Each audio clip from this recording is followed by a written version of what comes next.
100% support your wife. It is one thing to be a father. Your wife does not need a part-time dad.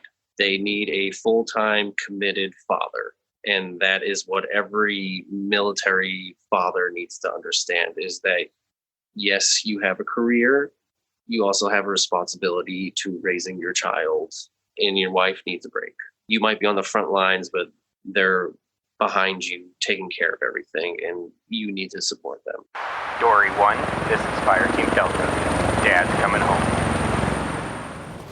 Welcome to the Military Veteran Dad Podcast, where it is our mission to bring every dad home. I am your host, Ben Cloy. I'm a United States Marine veteran, husband, and a father. We will bring authentic conversations to inspire action in your life so we can close the gap between the dad you are today and the dad you want to be tomorrow. This is the Military Veteran Dad Podcast. Welcome back to Military Veteran Dad, episode 86. In today's episode, we talk with U.S. Army soldier Iacobello. He is a new dad with an 11-month son. This episode talks about a lot of things, and it wouldn't be a dad podcast if we didn't talk about fatherhood. And Ian opens right out of the gate with a commitment to be a stay-at-home dad when he retires from the military in 10 years. Guys, if you don't get excited about being a better father after listening to this episode, I don't know what will, because I was excited to be a better father. Ian just has this passion for fatherhood that is so rare in today's society, and he knew from very early on from having a good dad in his life. And as the title suggests, his dad passed away when he was 13 years old, and how that changed his life, but then also prepared him for when he was a father himself. So without further ado, let's get started with Ian. Welcome to the podcast, Ian. Hey, thank you, Ben. Thank you for having me. You were kind of coached/pushed into this podcast interview by your wife, who runs Strengths for Spouses, part of a military spouse program. So I appreciate you starving your fear and coming on the podcast. Go ahead and tell us a bit about yourself, your family, and your current military service that you're doing right now. My name is Ian. I'm in the U.S. Army, currently a staff sergeant, about to be a drill sergeant upcoming weeks. And I've been in 10 years, 10 more to go until I retire, and I can't wait to, do that so I can be the stay-at-home dad, and then my wife can go back to work. How many kids do you have? I have one, 11 months. I'm kind of a new dad on this journey, but loving it so far. Pretty early on to commit to be a stay-at-home dad. You know what? I'm ready for it. You're ready for it? So let's dive into that question, because I'm a fellow stay-at-home dad, drink the Kool-Aid kind of guy. So what about already at 11 months has you fiending to be a stay-at-home dad on the other side of your military service? I just want to be that cool dad that, where all his friends come over and they're like, wow, look at your dad. He's all tatted up and he's cool. He's ex-military, and we can go play Nerf Army in the backyard or something. I found some of the similar things during COVID. So a lot of the neighbor kids are around, and they'll be coming over, or sometimes I'm on a bike ride and I'll ask the neighbor kids to come. I've had 10 kids with me on a bike ride before. In many cases, it's just the dad that doesn't have a job right now, so he's a stay-at-home dad. But it's my goal to be a stay-at-home dad, so they're not very far off from where I want to be. And just going out there and being that cool dad that's out there that gets to do different things. It doesn't have all the responsibility and gets to use his crazy imagination to come up with fun things to do with the kids. Because sometimes they need a little bit of dad influence to 10x what they're ever designing in their life, or a fort type stuff. Absolutely. I honestly can't wait for that. I can't wait to be, when he starts doing sports, that I can be, that the coach or, the assistant coach to whatever he's doing. Yeah, right. At 10 years, that's perfect sports time for him to time that. It really is. And my dad was always the same way. He was the coach of my soccer team, baseball team, basketball team, anything that we did, he was the coach. And I kind of want to do the same thing, and being a stay-at-home dad like that after doing, my 20 plus years, I kind of feel like we deserve that. It's interesting that you have that perspective. So right off the bat, and I commend you for it, because it's the rarity, because I believe most military men go with the mindset that we serve 20 and then it's up to us to redesign our life on the other side with being the provider still. But I've really kind of leaned into this idea the last 6 months that let your wife step into flip roles. She's bore a big, huge burden the entire 20 years to keep everything going. Like, let her be free as a bird and go do things and travel if she needs to have a corporate job and doing different things. Like, switch the roles and like step back in. And I like to treat the time with kids as kind of like a credit card that you borrow a lot of time as a military dad, especially if you're doing 20. Like, just put it on pause and just paid it back with interest and just double down on being a good dad for those next years before they move out. And you only get one chance to be a dad. And lots of times at that 20-year mark, you're at they're either just getting ready to not care about hanging out with you, or maybe it's already too late. But those are your last chances really to really step into it. Otherwise, you're going to wake up one day and like, man, they're 18. Where did all that go? Yeah, exactly. And my wife, she wants to work, so I have no problem with letting her just, hey, you know what? You take over the main role for a while and pay the bills and everything. And she supported me so much. And, I think she deserves that as well for, the roles to reverse. And, I support her and, I stay home and take care of the family while she goes earns that paycheck while I would live off my retirement, so. And I attended a conference in February before the world went crazy called Dad 2.0. And it's essentially a bunch of dadfluencers or dadpreneurs. And a lot of them, I realized I never had connected this idea. So I wanted to be a stay-at-home dad, but I never really Googled or searched on Facebook for stay-at-home dads. And it turns out there's massive Facebook groups. There's a group called National At-Home Dad Network. They have an At-Home Dad Con every year in October. Like, there's an entire world of people out there that love and do exactly, but like, when you tell people that you want to be a stay-at-home dad, I get a lot of looks, at least. Like, what? I couldn't do that. I could never be home with my kids. Like, I hear stories with dads that like, I had to be home with my kids for an entire day. And I'm like, yeah, okay. I mean, like, that's fun. I did it yesterday and it was a blast. Yeah, like, no, I think that's just kind of the transition from, how it used to be into what it is now. Like 50 years ago, fathers weren't even allowed into the delivery room. The wife gave birth and the father smoked cigars or whatever in the other room and didn't even really come in contact with their child. And nowadays it's like to be a part of the child's life is so different. And I think fathers today are slowly embracing that, but there's still kind of like that old school mentality where it's just like, no, that's the wife's job. They take care of the child. But then, you have like fathers like me and you who are like, no, that's our job. Like I want to take care of my child. I want to be there in my child's life. I have this crazy idea. Many people tell me I'm crazy, but I would love to have 4 kids. Right now we have 3. And what I really love about the 4th one, they're 8, 5, and 4 right now. All right, no, 8, going on 6, so almost 6 years old, but 8, 5, and 4. And that 4th one, like, my biggest thing is like, I just want to be there for all of it. Like, I regret not being able to be there. And each kid I was more and more present, but like this one, I just want to be there. Like, I don't want to have to choose work. And a little bit about my backstory, that in January, I went to work one day and had my position eliminated within the first hour at work after 8 years. So after all of that time invested in having it yanked out, like, I'm done trading time and money for memories with my kids. Like, that transaction doesn't compute anymore. And that's why I'm doing the dadpreneur route. Like, it's going to be a little bit harder. It's going to be a little bit slower, but man, 20 years from now, I'm never going to regret this summer with my kids. Even if I have to get a job or whatever the road like leads, I'm so proud of myself for leaning into creating many memories and not stressing out and just kind of being dad on so many different levels. I mean, like, some days we're going for bike rides 3 times. We're outside playing. We're outside just doing different things and going to different places. Like, I'm going to love every minute of that. And for me, it was actually kind of, I went into the pressure cooker with this idea. So last year, my wife went to China for the first time, going to China, and me also being alone. Yeah. So they did a teacher exchange. So she's a kindergarten teacher, and they did a teacher exchange where they went over there and they got to observe Chinese classrooms and how they teach, and they got to teach a Chinese lesson. Well, that was the longest stretch that I'd ever been a dad by myself. Longest had been like maybe a day, and I don't ever fully remember it. It was actually that spring she had gone on a 4-day vacation to Florida for spring break with a few other teachers. So that was 4 days that I was on my own. But this was 10 days. And I was like, this is going to be a lot. And so as my insurance policy, I took vacation.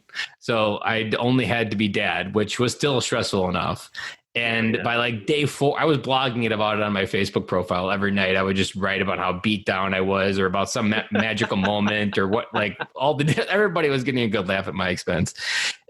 So she left on Friday, and by like Tuesday, I was just beat, like I was dead. I'm like, I don't know if I'm going to make it. I feel like I woke up with like a hangover every morning, even though I wasn't drinking each night, and I had to do it all over again. But by Wednesday, I was like really hitting a stride. And by Friday, I was like, I got this.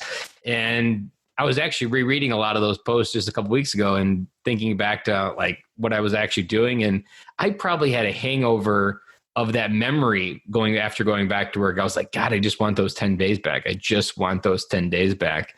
Yeah. And that really kind of just like lit this little burner inside me that kind of was a small Kindle. And I just kept chipping away at it. And then once I lost my job, it was time to fire it up and roar it. And then COVID happened. Like, to me, that's like as best as it got. The family stays here. We're all together all day. It's been driving my wife a little bit nuts. But for me, I was like, this is it. This is what I want. I want my kids all around me. And it was perfect. We get up, we do different things. I was part of their education. Like, that's about as good as I could ask for.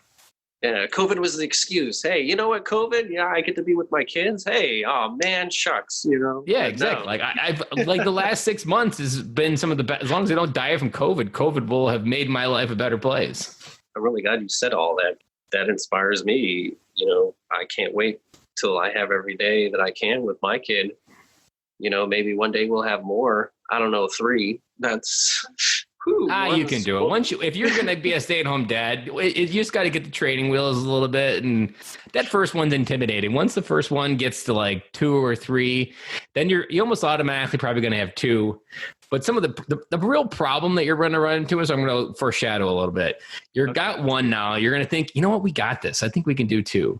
And then she's going to get pregnant, and then you're going to be like, what the hell were we thinking? Like, she's going to say it, you're going to say it. Like, this was not a good idea. The baby's going to come out, and she's like, how did we think this was a good idea? Like, we lost our sleep again. Then it's all going to go away. And what you realize is all the systems that you created for 1 baby fail for 2. So you have to like rebuild the entire operating system from the ground up of like all the different routines you have. Like, it all craps out. The good part is 3, all the systems for 2 carry over to 3. And the first child you had actually starts to help with the third one. Like, it's actually almost like an entertainment machine a little bit, where you put them on the floor, and the first one will like play with it, especially if it's like 4. I think my daughter was 4 when we had our third child. And like now, if we were to have 4, I mean, all the kids are pretty much to the point where they're wiping their own butt. So they can all help take care of the baby. And they're actually asking for another baby. So, I mean, they're going to be able to help. So by 4, it's not as crazy as even 1 sounded. But really, it's that 1 to 2. That 1 to 2 is the hardest jump, but you don't actually know it.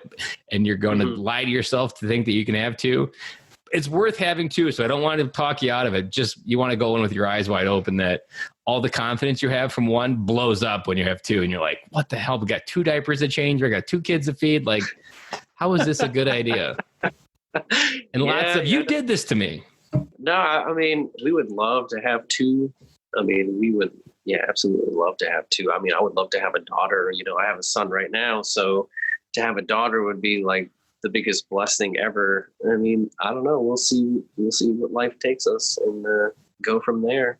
You know, something cool you can do maybe before the drill field is actually arrange for like your wife to go on a girls trip for like 3 or 4 days, and you maybe take some leave before getting caught up in the drill field schedule, and just let her go off and have a girls weekend, and you to be dad and kind of get a good taste of it, but then also like fall in love with it, and like making sure that you create those memories of like what you really want. Because for me, I can tell you, I did this a lot, that I romanticized about the idea and I kept trying in my head, but then my actions weren't always aligned to put myself in the place of being a stay-at-home dad. And so I really had to stop lying to myself and actually switch to the doing. And so getting more comfortable. And my wife, she does volleyball. She's even going for a girls' weekend in a couple of weeks up north with some girlfriends. Oh, awesome. And so like those moments, like creating them and then just kind of getting used to this idea, but then you get those anchor memories, like that 10 days for me, those are huge anchor memories. And I'm going to remember those like it was yesterday when I'm 50. And you can create those core little memories now, even with your 11-month-old, and just create an intimate dad space that is completely different when your wife's not around. That it's just you and him, and it has a different feeling when it's just on you. It does, because you know what, when I actually force my wife out of the house, just to get away from a little bit, for a little bit, and me and him will go up to the man cave that I have, and we'll just play around. And I'm like, you know what? I can't wait till you're older so we can enjoy this man cave like men should, and all this other stuff. So, like those memories are starting now. And when he's older, I'm going to tell him, when you were 11 months old, you were hanging out at my bar in my man cave. Yeah. You were drinking a sippy cup or a bottle of milk, and I was drinking a cup of whiskey. Exactly. So, those are starting right now. So, or you could actually joke, it could be a funny post where he has apple juice and you have a bourbon, and they're both lightly colored orange. Yeah. That dark color. Yeah. Yeah. Sharing a drink as men. Yes. I can't wait. I can't wait for all that. Yeah. It's going to be awesome. So let's go backwards a little bit in your story. What got you to join the military? There was a couple different reasons why. I obviously joined later in life. I didn't join right after high school. I joined when I was 23. I've always been a patriot and everything but I think what really drove me to join the military is I was having some rough times. I couldn't even afford a 89-cent can of soda, out of the soda machine. And I was finally like, you know what? I'm just gonna do it. I'm just gonna join the military, and I will never be in that kind of situation ever again. Did you have any history of service in your family? Yes and no. My father he was born and raised in Sicily. So the only military service I had was my grandfather, but he served in the Italian army during World War II. It wasn't I'm first generation here. So he fought under the Mussolini and all of them. Yeah, I bet there were some interesting stories to share over the dinner table. Yeah, he used to tell me when I was little about all the dog fights that he used to see between the Americans and the Italian aircraft and all that other stuff. So, I'm kind of the first one to serve in the American Army. I'm really proud of that. And I hope that, my son grows up and sees that and hopefully follows the same footsteps, maybe the Air Force and not the Army. Or hopefully the Army or the Air Force. But there's nothing wrong with the Marine Corps. You can always give an upgrade to it. Yeah. So let me ask you a different question. What do you feel what programming did you have wrong that led you to the point that you needed the Army? How had you been living your life up to that point that you felt like you needed to reboot? Structure. I needed structure. I hung around with the wrong crowd of people. Did you try to go to school? Nope. Never attempted to. I'm not a college person, and I'm not afraid to admit that. I'm not a person who, does well in school.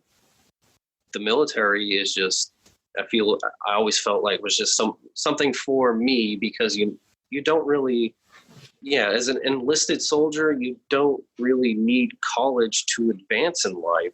You just need your heart and what you yourself can offer without a piece of paper.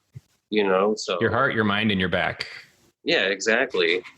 When you were trying to find that structure, what advice would you have wanted to send yourself back to? Because I'm trying to understand, as you were maybe a teenager going into your 20s, what wasn't there in your life that maybe you wish your dad or someone would have given you in those early teenage years that would have helped you had a more rigid or more structured life to leading up to maybe the choice to go in the Army, whether you needed it or not, even? Well, I don't want to sound depressing or anything like that, but my father passed away when I was 13.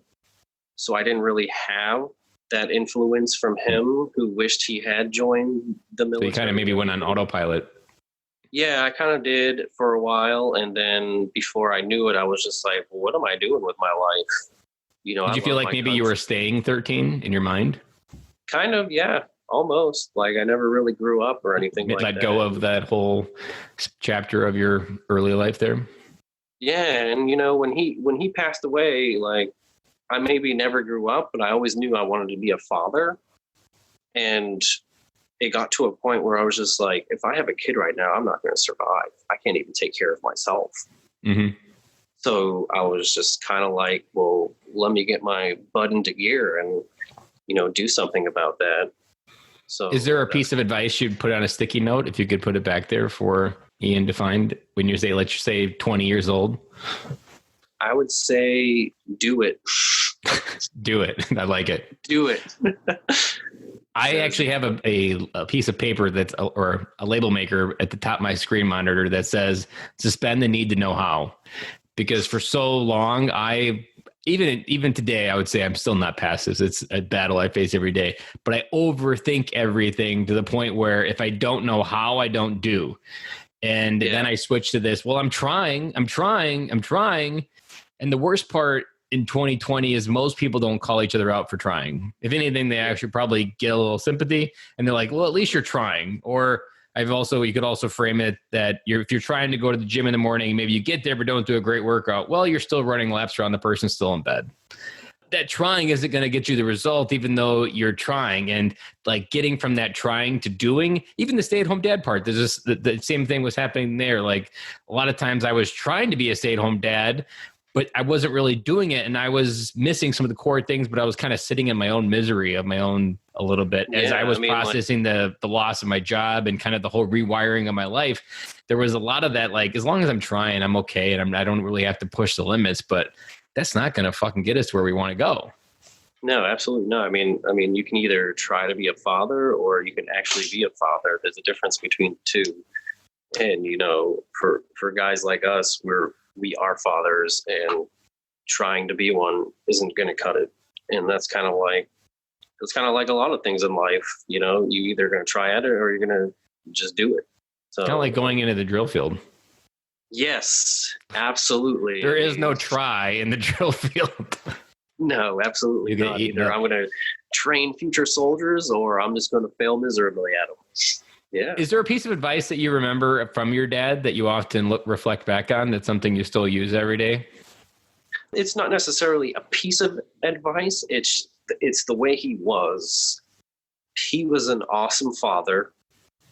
And I always remember when other kids would come over to my house, they loved it because of my dad.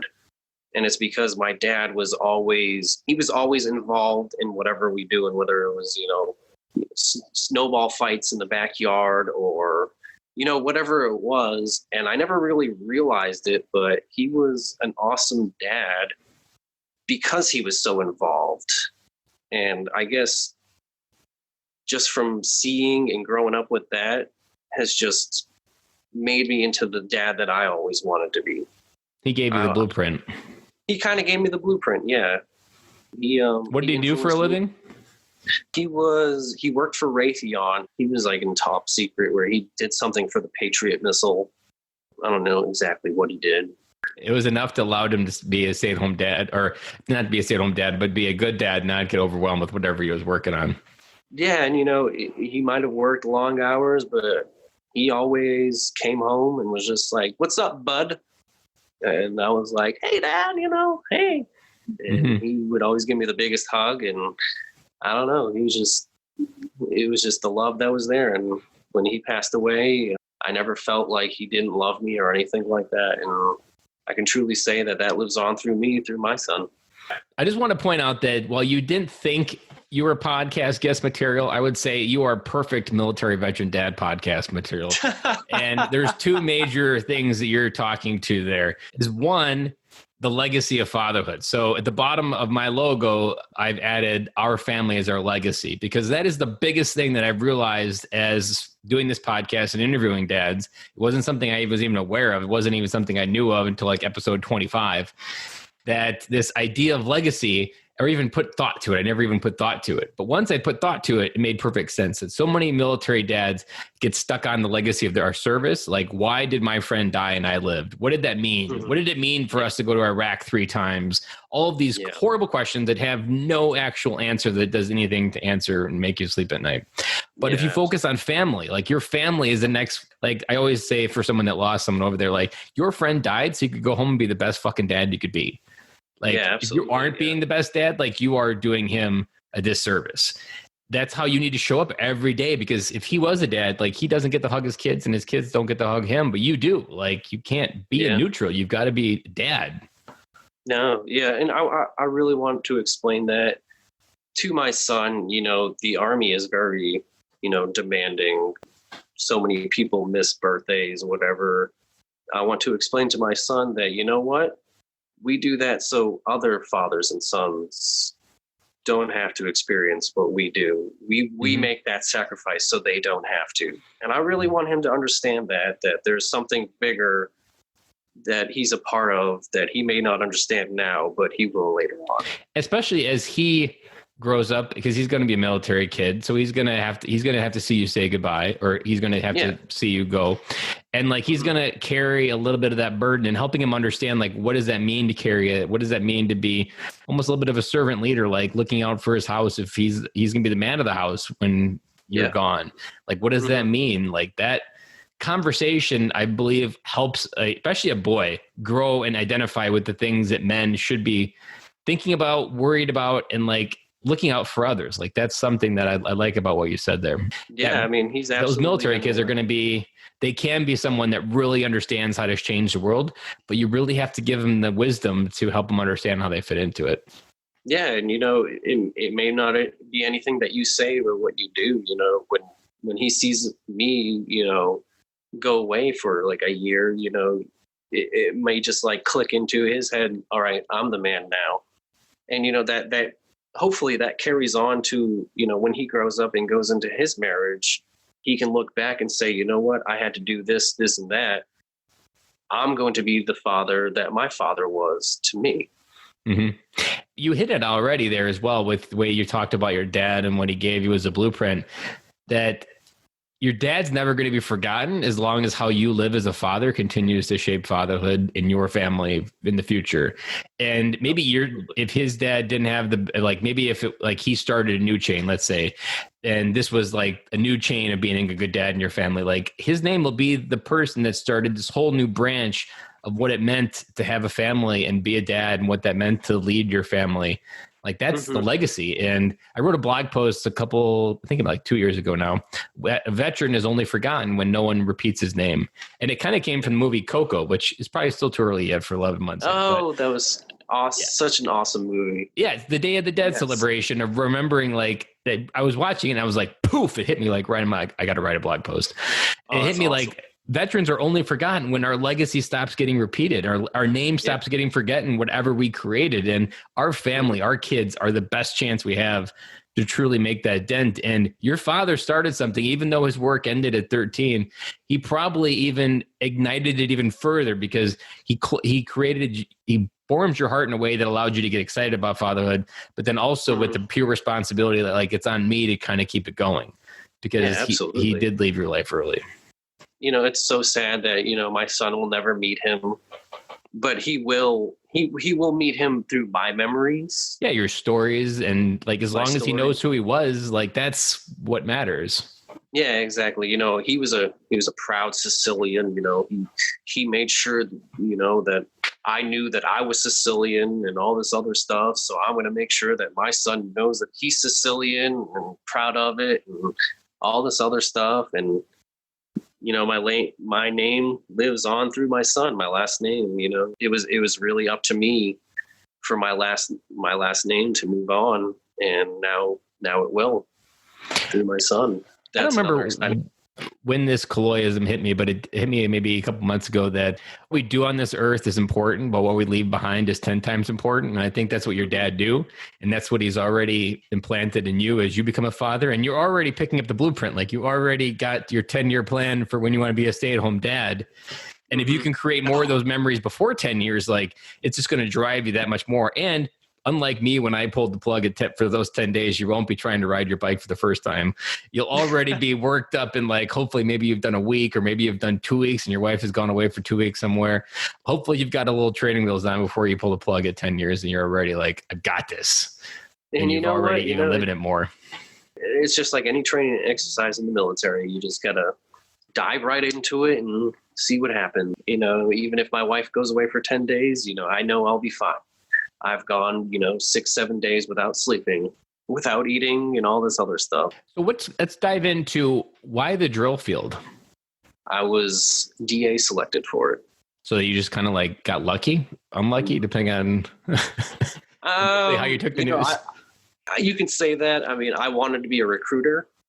My broading assignment orders came down and they were like, you're going to be a drill sergeant. And I was like, okay. Just like everything else in the Army. Yep, we do what they say. Yeah. So I'm interested because I've interviewed a couple drill instructors and a couple of kids that had mom and dads that were, or a dad that was a drill instructor. Do you have any idea how you're going to handle the change in emotional structure of coming home and going into that work environment? Because there's such a dichotomy of what it takes to emotionally be a drill instructor, but then emotionally come home and be a dad. It's almost like a 300 amp circuit breaker versus a light switch that you're switching almost, I feel like. Yeah, it is. And I'm sure the Army doesn't train you on how to be a drill instructor / dad. No, it's something you probably have to figure out on your own. I think I have the advantage of just keeping work and family separate. Whereas, you know what, if I'm angry, I can just take it out on the privates and just come home happy. And that's the way that it's just going to have to be. When I go into work, I'm going to be a drill sergeant. And when I come home, I'm going to be my happy father-like figure. And there's just no question about it. There's going to be no excuse for why I'm not. Definitely keep your eyes open on it because I think it's probably the biggest struggle. I think it's also a test of the patience. I think the patience is because the patience is almost like a gas tank.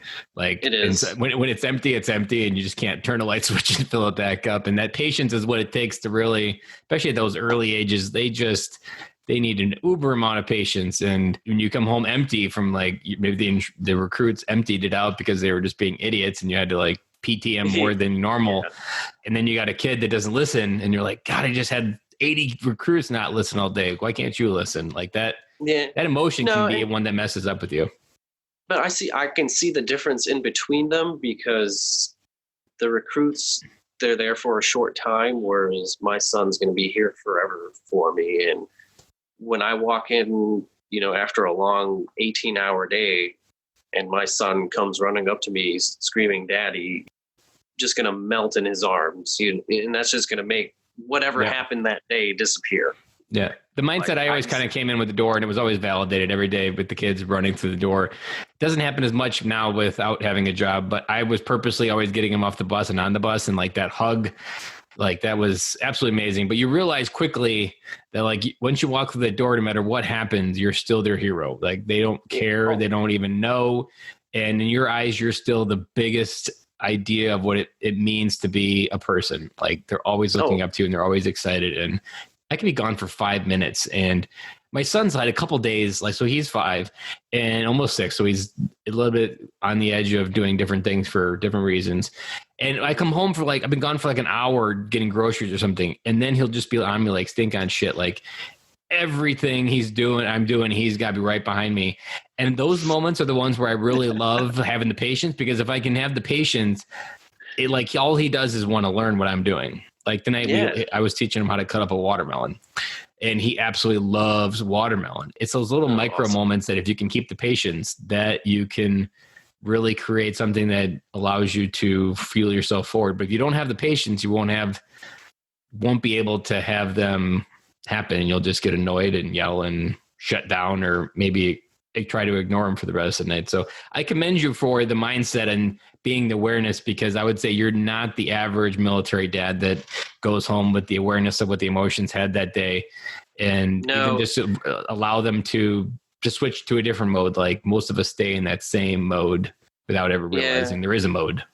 No, because most military people, unfortunately, it is a problem, but they go home after the day's work and they drink, or they separate they separate from their family just to escape that stress. And I just can't picture myself doing that at all. And if you're really going to seriously be a dad in the military life, like, you need to be 100 committed to your family and not turn to the bottle, but turn to your family instead after those rough days. And, I 100%, the moment when my son calls my name, it's just whatever happened that day, I can just honestly say that it's just going to disappear, and I'm just not going to think about it for the rest of the day or night or whenever I come home. I just know for a fact that's how I'm going to be. To be a military dad, you really need to love your children. And it sounds funny to say it that way, but that's often, and I think what you're hinting there is the love part, but on the other side of love is the fear part. And because if military men don't process a lot of their emotions, they fear what they feel. Their kids are unbottled, untethered, swimming around tornadoes of emotions, and it makes them fearful of their own emotions, and they push back instead of leaning in with love. But you really don't realize is that love can actually counteract your fear and be an anchoring point. Like if you feel like you're just lost on the ocean, your kids can be like a boat anchor that allows everything else to be steady again. And it's like a pure, endless love tank where you can go and get a hug and just feel loved, even though you may not feel like you deserve it. Your kids will always give it like you do. Yeah. And, I think the only thing that I fear is not being there enough for my son. I feel the same way as like, especially when I did have a job, I was always just this constant, like, God, I wish I was there. God, I wish I was there. Yeah, and now I am. So it's kind of come true for me. I think that's the only thing that we should fear, is that we weren't there enough for them. Obviously, as men in the military and women in military spouses and everything like that, we make a sacrifice. But when we don't have to make that sacrifice, we need to be there 100% for our family and everything. What about when and the other part that I want to hit on before we move on to one more topic is that when you become the military dad, what you don't realize, and I think most men don't, because we're taught to provide. And so we connect everything to our life to the provision of what we think we need to do. Every commitment in your life has an end date. The army, the military, your job, some point, even a dad has an end date. Like at some point they're going to go off and you'll just be colleagues. They won't actually need you in the same way as they did before. But the one to your wife is the one that goes until you go 8 feet under. And most people don't prioritize their life in a way that honors that, like, no matter what happens in the military, my wife has been a commitment that I said to the end of my life.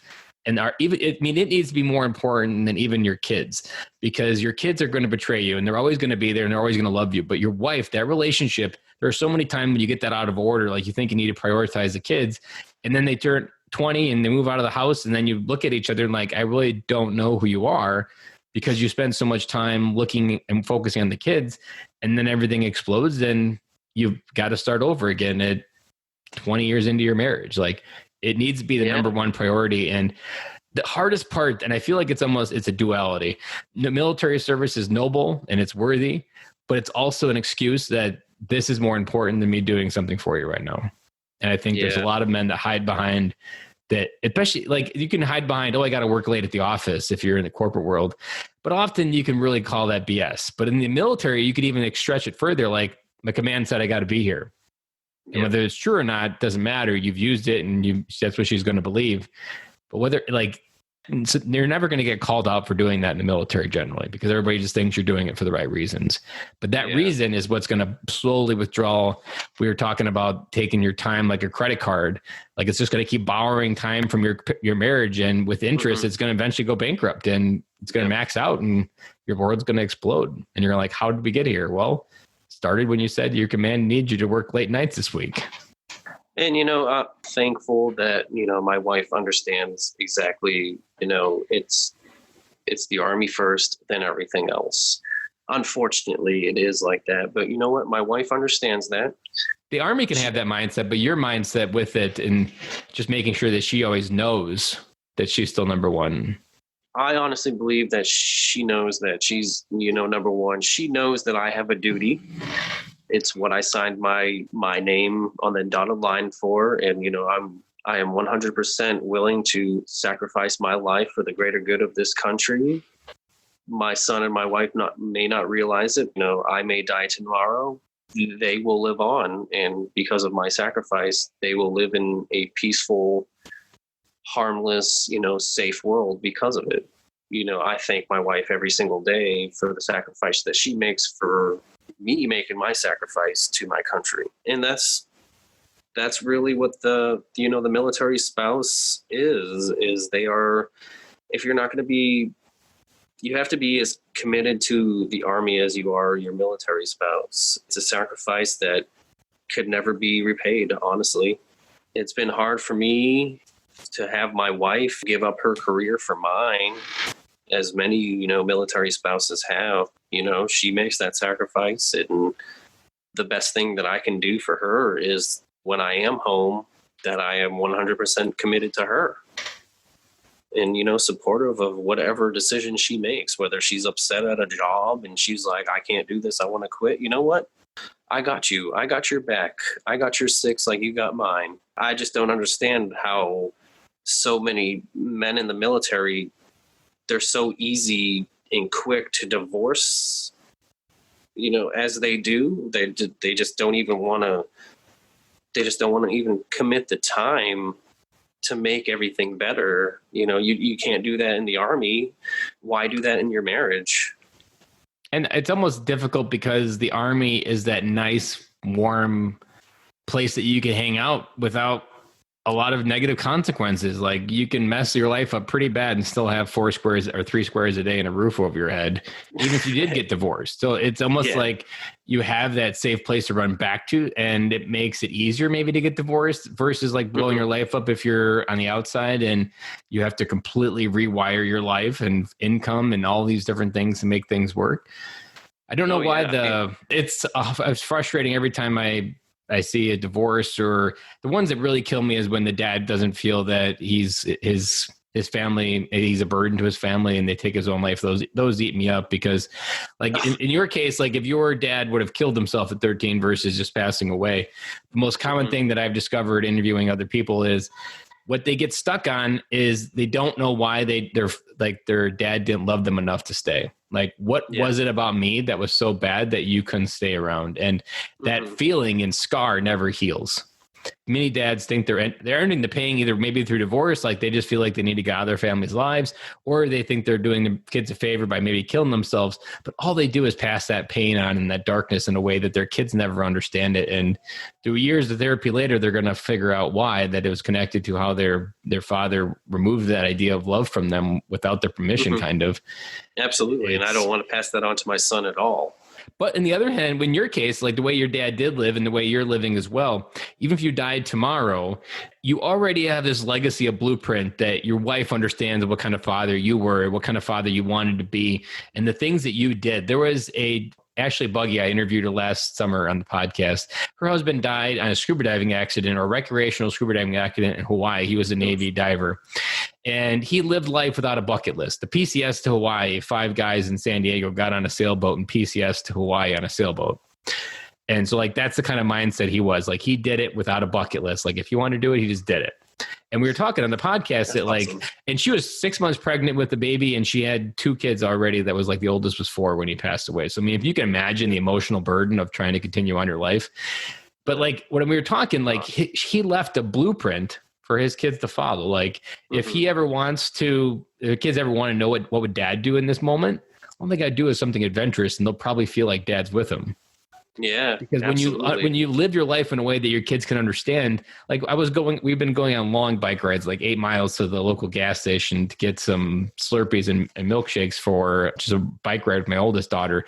And she's talking about like why I do this and different things. And I'm like, well, at some point, if I were to die next week, you're probably going to go on a long bike ride and maybe think about dad and wonder what dad was doing, or what would dad do in some future life if I wasn't here. Like, so these are memories that you're going to create. And so your kid's a little bit too young to have those anchor memories, but no matter what point you live your life, like all these little intentional time that you take with your kids, all of those little moments are memories that your kids will use to connect to you in a way that you'll never understand until the future happens.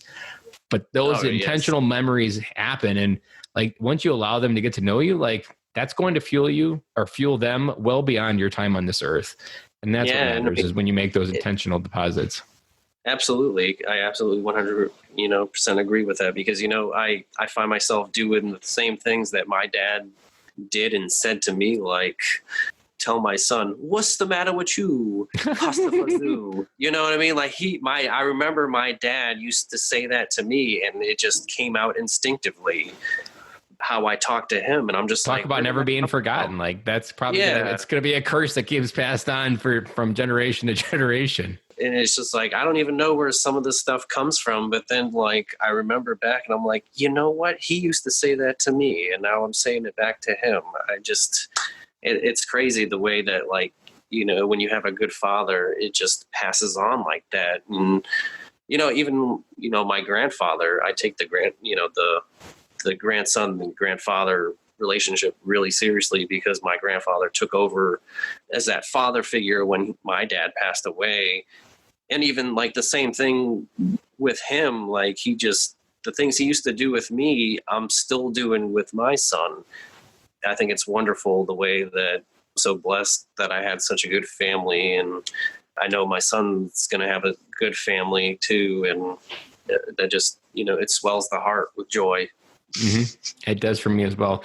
And I'll give you a very good reason to try for a girl on the second one. Or you don't try for a girl, but a reason to try for a second one and hope for a girl is a better way to say it. Is if you flip everything you've been talking about for your son to your daughter, you're actually the person that she goes out to find. That how you live your life is how she's going to measure every man against. And I joke that the dad with a shotgun at the door is the dad that set the bar very low. And he's extremely worried who his daughter compares him to and tries to find. And so if you lived your life exceptionally at a high level and asked a lot of other people, treated your wife well, like your daughter is naturally going to natively look for those things and qualities. And she's going to reject anybody that doesn't measure up to my dad. Because to your son, you're his first hero. But to your daughter, you're your first love. And so if you take everything that you are as a dad and just how you communicate with your wife, you lead your family, these are things that is going to change her and shape how she sees herself and the world. And you're going to create a woman that goes out in the world with the hope and audacity to think that you can change it. Yeah, absolutely. I mean, I honestly wanted a daughter. I did. But, I'm blessed with a son. I'm so proud of my son. I really am. If we were to have another one, I would definitely want it to be a girl. And I would just love her to death. How many brothers and sisters did you have? I have one sister. I can already I don't know whether this is going to make it true or not for you, but I could see if you kept trying for a girl and you got to 3 and you ended up with 3 boys, and you'd probably end up with 3 boys, probably short of 7 years of getting out. I can't imagine the adventures that you would go on with 3 boys as a stay-at-home dad. That would be some of the most epic adventures that you could probably do, because they would all be at that age where they just love adventure, getting dirty, playing in the mud. That would be, it's just as in heaven as if you did have a girl, because you would be completely alive in your heart in those moments as well. Oh, yeah. I mean, honestly, I can't wait till he gets a little bit older. The problem is you got to wait till 3 or 4 before they really start to do fun boy things. I mean, there's fun things they do younger, but they won't really be good at throwing a baseball or doing that stuff. Or even my son's really now kind of hitting his heyday with riding a bike and doing that stuff. I've really enjoyed the bike season and being able to have them all off training wheels and not have to worry about a stroller or different crap like that. No, I just can't wait to play with the toys, I'll be I'll buy toys and I'll be yeah, this is for Roman, but it's really for me, Legos. I do a lot of Legos with my son, or tractors, trains. Trains is one of my favorite, just doing the Thomas the Train type stuff. Yeah, I can't wait for that. I've never, not wanted to play with toys, but, it's kind of a weird, as an adult. Yeah. So, and the coolest part is you can take your imagination, and when you enter their imagination, and just kind of be in it, that's awesome. Yeah. I remember there was, I was calling our walks an adventure last year. And so we would go over a gravel road and I'd be we're going to go over the land or the big road of small rocks, and calling these big grandiose things. And I remember looking off in the distance and there was a Caterpillar excavator, and I was hey, Dylan, look, there's a cat in the wild. And he got a big kick out of it because he's like, where? And I'm like, look, it says cat right there on the side of the excavator. And like just being alive in that memory and moment, like that was just fun, expanding it, making something special out of just an excavator being parked in a lot. Oh yeah, my father used to like sit beside me and we used to draw together, and I became the artist that I am today because of him, and I can't wait till we sit beside my son and we draw or build Legos and he gets to create and I get to influence him on what he's creating and give him different ideas. I've definitely biased my son with his Lego building for planes. I'm a huge airplane nerd, and I'm always building and I'm a Star Trek fan, so I'm always building like these spaceships with anti-gravity and weapon systems and all this different crazy stuff that goes with it. So I love taking that all in there, and he's always building. He's definitely gotten better at building airplanes all on his own too. Awesome. I bet he's creating stuff and you're just like, where did you come up with that? Yeah, like sometimes it's like, that's pretty good, Dylan, and you did a really good job. Yeah. Yeah. No, like I can't wait to like sit beside him and watch Lord of the Rings and he comes up with his own fantasy adventure and I'm just like, take me along. Tell me what to do. I'll play along with you. I don't know. You know what odd memory that you probably would enjoy a little bit, maybe even has some, it'd be funny if it connects with you, is I was always a MacGyver fan. So I bought all the seasons of MacGyver in Okinawa when I was there. And so I had all 7 seasons. And then by now they were all on streaming services over the last few years. So one of my son's favorite thing, he was always the early riser in the family. So he'd wake up and he'd come get me up. So we'd go downstairs and we would just watch MacGyver in the morning. Like that was honestly the one thing that he would always want.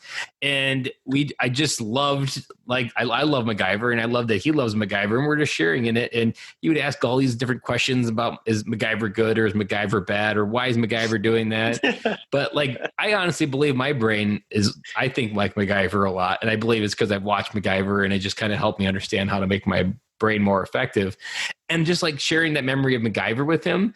I mean, he was only like 4 and 5. So I mean, like he's not old enough to really understand what MacGyver is about, but I love sharing that's something that I love with him. And that's something that he still enjoys of like, hey dad, can we watch MacGyver in the morning? And we've been doing it probably for 3 years now. When he was first born, I used to like rock him to sleep. We used to watch Ancient Aliens together. And that's the History Channel one, right? Yes, it is, about like, the gods and everything and how they believe that they came down and stuff. But I really hope we still do it now. We still watch Ancient Aliens together. I really hope that, when we're older, we're still watching that together. And it's kind of just like, even if he moves away, he's just like, hey, Dad, I'm watching Ancient Aliens. Are you? Let's talk about it for a half hour. I really hope that's the kind of connection that me and him have. Mm-hmm. Kind of like how you and MacGyver have with your son. Yeah. And that just happens in the morning. And I could easily do something different in that moment, but it's another one of those classics. Like you just kind of lean into those moments when they happen because it could be the very last time. You never know when it's the very last time that they're going to need you to do something. And just like that, it's gone. And you're like, oh crap, I thought I had a few more at least before I didn't have to pay attention to it. And now it's gone. And now one day I'm not going to need to wipe my daughter's butt. I'm like, oh man, what would really be good right now if my daughter needed me to wipe her butt. And that sounds funny to say it like that, but eventually it just moves on to bigger problems. And you're like, God, her life was so much easier when she's like, Daddy, can you wipe me at the top of her lungs? Like if that was the only problem she had, it was an easy day. But now she's got like, oh, this girl in the playground's all doing things. And there's this boy chasing me. That's what kind of conversation my daughter's already having. It's like, oh, no. It was so much easier when it was just easy problems, like playground problems. Those are some of the worst to deal with. I can't imagine getting past this change my diaper stage. It'll come in just like that. It'll be over. And craziest part, it'll be over. Your kid will be maybe like, he'll be 2 running around and getting a little bit autonomous. And then you're like, you know what? I think it's time for another one. And then you reset it and you're like, God, that was a hard reset back to day one. Yes. You just slowly forget how much pain all those memories were. Like subconsciously, your brain just pushes them down. And then you're like, God, were we drunk when this happened? Like did we think this through? I missed sleep. I enjoyed getting 8 hours of sleep. Yeah. Well, when I used to skateboard, like I would break my arm and then I would still skateboard and I'd be like, I wonder why. And it's because you forget that pain, you forget what it felt like. And then when you do it again, you're like, oh, wow, this is why I wanted to stop in the first place. So it's kind of like having a kid where you're just like, you know what? Because even now, like at 11 months, he's nowhere close to the same baby he was when he was first born. Oh yeah. I'm just, and it goes so oh fast that like 6 to a year and a half, it goes by so fast. it does. And I'm just like, where did you get that laugh? Where did you get that little personality that you got going on right now? And, you know, before where he was just like kind of just bouncing in his bouncy seat, just watching the Baby First channel. And now he's standing up and I don't know, doing all sorts of weird stuff. It's pretty entertaining if you ask me. So one of the things that's interesting you reminded me of is my kids started riding bikes at different ages. So my oldest started riding bikes at maybe like 5.5. My son was like maybe almost 5. I feel like he was at the edge of 5. He had just turned 5 when he started riding bikes. Well, my youngest daughter, she is in such a damn hurry to catch up in life with the other two. So she was determined this year to ride her bike. And so we got her a new bike. We started with the training wheels. She was doing good. And then she's like, Daddy, I want to take them off. And I'm like, last time you couldn't even touch the ground. We took them off. I think we need to wait a little bit. And she's like, no, Daddy, I'm ready. That little girl has been off her training wheels since like the end of May. And she zips around, flies, and she still cannot touch the ground. So I still have to get her on and off the bike, but she flies around that thing all the time. And I joked with her in the beginning. I was like, Lillian, when did you grow up? And she'd be like, I grew up a long time ago, Daddy. Or, and then it kind of morphed like, thanks for noticing, Dad. Yeah. I like, Lillian, when did you grow up? And she's like, when I was born. Like she just get these very smart ass remarks. And it's just like, man, you're 4. You really shouldn't have all this vocabulary to make me feel bad about you growing up or anything like that. It's just like, and just like that, she's zipping around and she's so determined to grow up, and like it's light years of like she's going into preschool this year, and like she's ready to go into kindergarten. She knows more stuff than my son, actually. Honestly, like the alphabet, writing her name, like my son's still struggling with that, and he's going into first grade. So she's just got that. My daughter had the same thing. She was naturally just kind of learned all those little basic skills very early on. And so she's just like, even when we were doing homeschooling, like she would have her Kindle out and she'd listen to her teacher message, even though she has no teacher message and it's just a video from Mickey Mouse.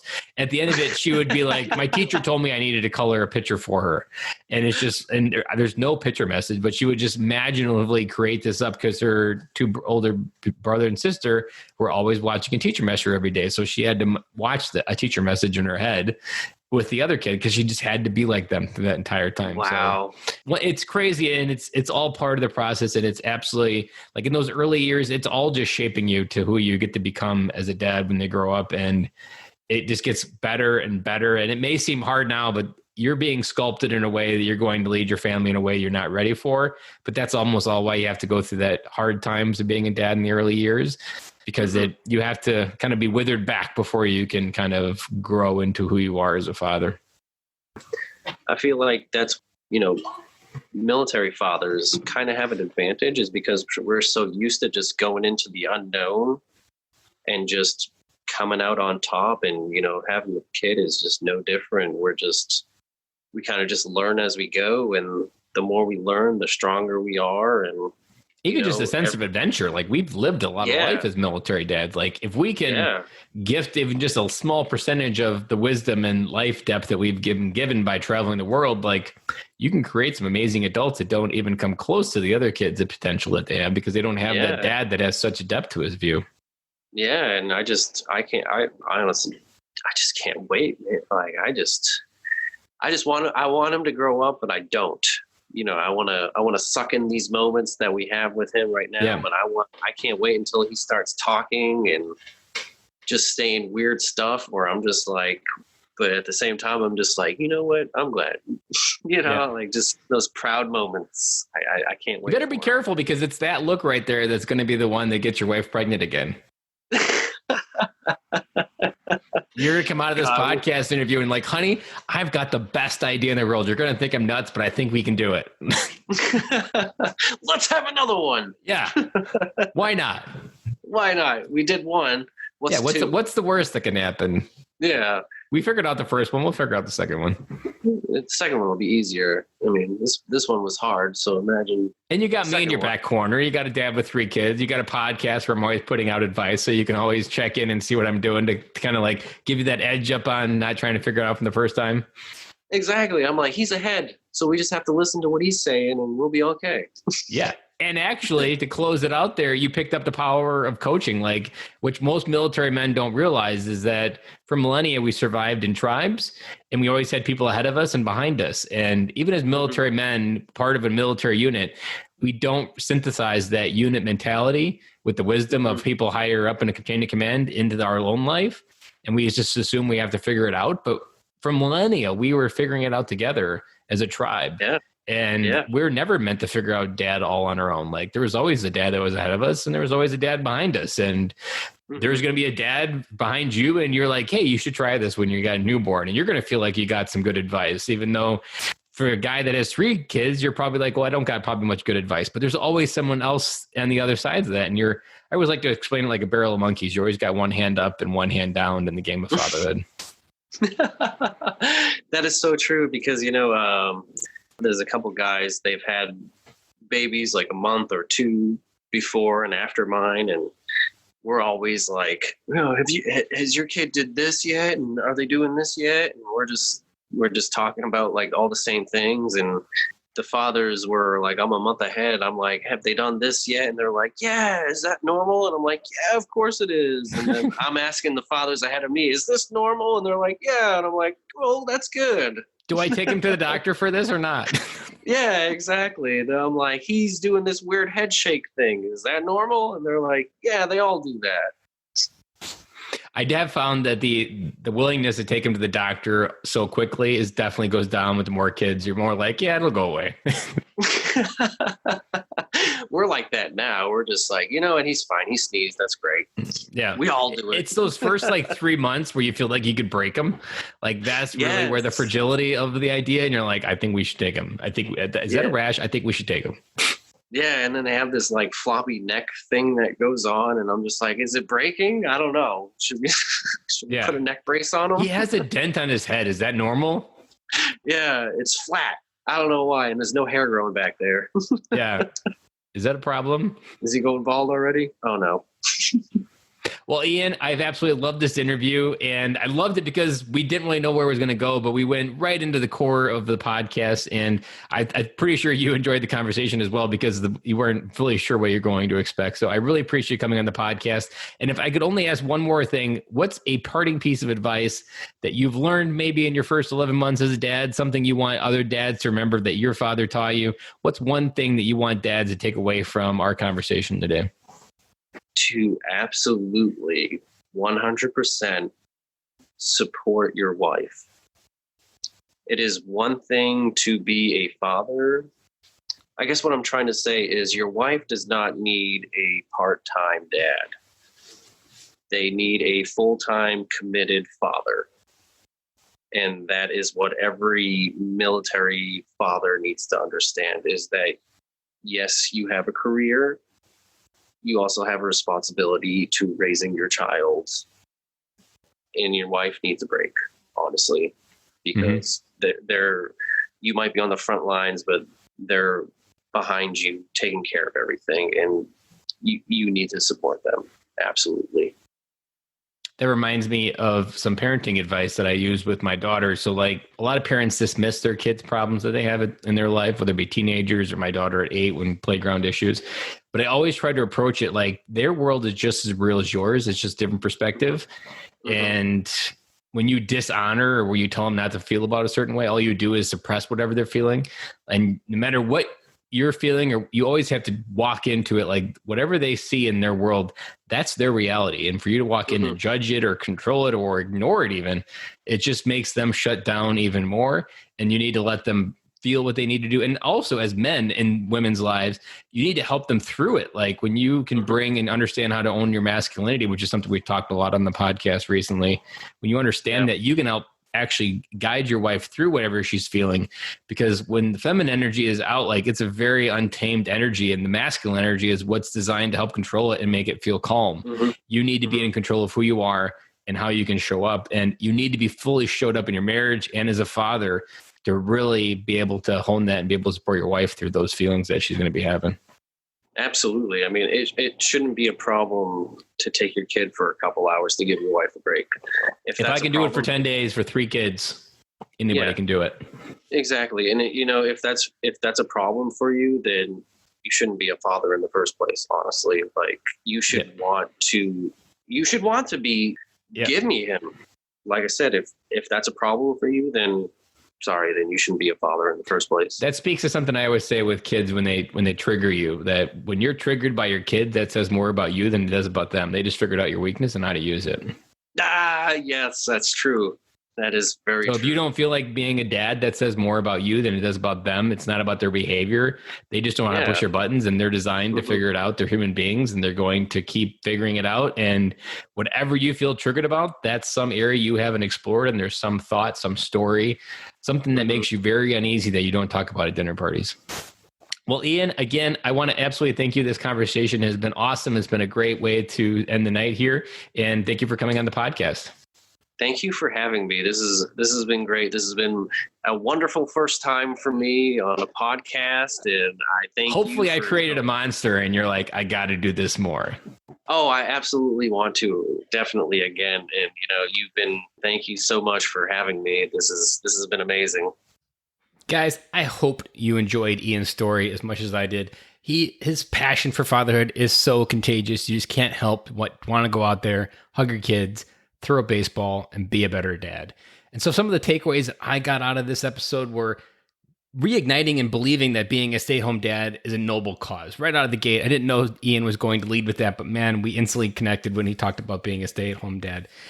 Reversing the roles in retirement, like that is something that I've talked about quite a bit on the podcast with other military dads and with military spouses, and kind of planting this idea about what if everything were to be flipped on the other side of your retirement, that let and honor your wife for the commitment that she gave while you served, and then let her go out there and find herself as well. Having more kids to the family, that is something that I'm facing with a struggle right now in my life and in his life as well. And that was a great conversation, the way we talked about it. Anchor memories, I love the way he talked about his dad and the way that those core memories helped him lead in to become a better dad right now and how he shows up. Cultivating patience, that's something that I know a lot of dads struggle with. I struggle with. It's one of those that it's not an empty well, but you have to continue to fill it up. The only thing I can suggest there is make sure you always remember that kids spell love Time, and that anytime they're having a behavior, it's almost always rooted in some type of deficit in time.